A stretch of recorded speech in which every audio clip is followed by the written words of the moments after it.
anything was better than the life I was living.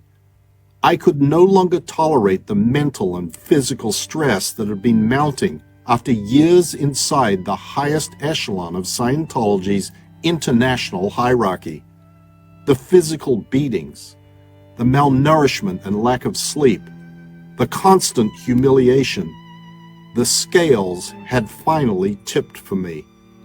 I had been taught since childhood that the WOG, anything outside of Scientology, world was dangerous, degraded, and dark, but now it seemed less so than the Scientology world I was living in.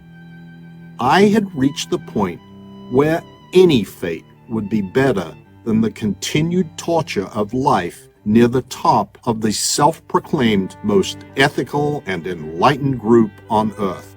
Yesterday, you would have seen that we put a post on our Facebook page just to, I guess, express our sadness for the passing of Mike Rinder. Many of you would have seen it.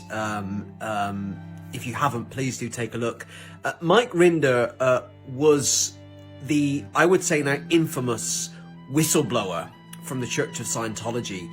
He was someone who was dedicated to the Church of Scientology for many years. He gave his whole life to the church. I think he might have even been born into the church back in the 1950s. And he then became quite a famous whistleblower because he started to expose the corrupt, devious and inappropriate activities taking place in the Church of Scientology. And many of you years ago might have seen the documentary with him and Leah, I think it was Leah Remini, 6 or 7 years ago. And for me, who's someone who's interested in the sociology of religion, particularly the study of cults, many of you know I say it comically on a few podcasts that I learned about ISKCON in the same week I learned about the Church of Scientology at university. Many of you might have seen the amazing expose that him and Leah Remini did all those years ago on the Church of Scientology. And ever since then, I've been a huge fan, actually. I was a huge fan of Mike Rinder. I really appreciated his fearless approach to investigating the truth and uncovering the truth.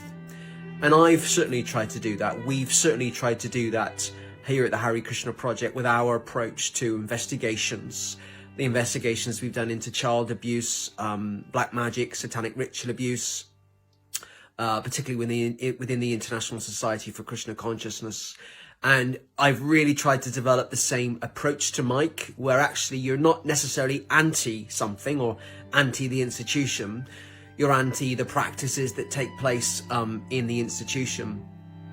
And many of you will know, because it was on podcast episode 100, I was a whistleblower myself, in uncovering some of the inappropriate and corrupt practices taking place at ISKCON festivals or the Hare Krishna festival team, the organization I used to be a part of. And after serving with them and seeing lots of inappropriate things happening, I became a whistleblower, which led to the whole investigation into them and, use of illegal funds, charity money.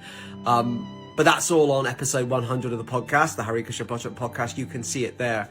But I just want to say how grateful I am to Mike Rinder, to the contribution that he has made and the way he's encouraged others to investigate inappropriate, illegal, devious, corrupt practices within religious institutions.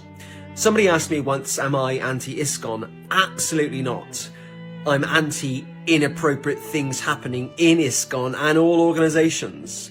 I believe in fairness. I believe in justice. I believe in sharing the truth, whatever we mean by that, with people. I want to live in a society where we will have the freedom to believe anything they want and to practice within the law anything they want. So from one journalist to another, I'm incredibly grateful to for the contribution of Mike Rinder, and he's been a huge inspiration to us. It's not very often that I post something on the Hare Krishna Project social media channels that's not directly related to Krishna consciousness, even though you could say that everything is Krishna's arrangement and therefore everything is related to the philosophy of Krishna consciousness.